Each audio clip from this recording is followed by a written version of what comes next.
രാവിലെ എണീറ്റ് കഴിഞ്ഞാൽ ഒരു ഗ്ലാസ് ജ്യൂസ് അല്ലെങ്കിൽ തിളപ്പിച്ചാറിയ വെള്ളം കുടിച്ച് ഡേ സ്റ്റാർട്ട് ചെയ്യുകയാണെങ്കിൽ അത് നമ്മുടെ ഹെൽത്തിനും ഹെയറിനും സ്കിന്നിനും നല്ല ബെനിഫിറ്റ്സ് തരും. പ്രോപ്പർ ഹൈഡ്രേഷൻ ഡയറക്റ്റായി ഹെയർ ഗ്രോത്തിനെ ഇൻഫ്ലുവൻസ് ചെയ്യുന്നൊക്കെയാണ് സ്റ്റഡീസ് പറയുന്നത്. ഇത് നമ്മുടെ ഹെയറിനെ ഹൈഡ്രേറ്റ് ചെയ്ത് എസെൻഷ്യൽ മിനറൽസ് കൊടുത്തിട്ട് ഹെയർ ഗ്രോത്ത് ഇൻക്രീസ് ചെയ്യുകയും ചെയ്യുന്നുണ്ട്.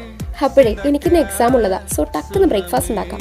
നമുക്കിന്ന് നമ്മുടെ ദളപതിൻ്റെ കൂടെ ക്യാബേജ് എഗ് സ്റ്റിർ ഫ്രൈ ഉണ്ടാക്കാം. ഇതിനായിട്ട് ആദ്യം തന്നെ എഗ് ഒന്ന് സ്ക്രാമ്പിൾ ചെയ്ത് മാറ്റി വെക്കാം.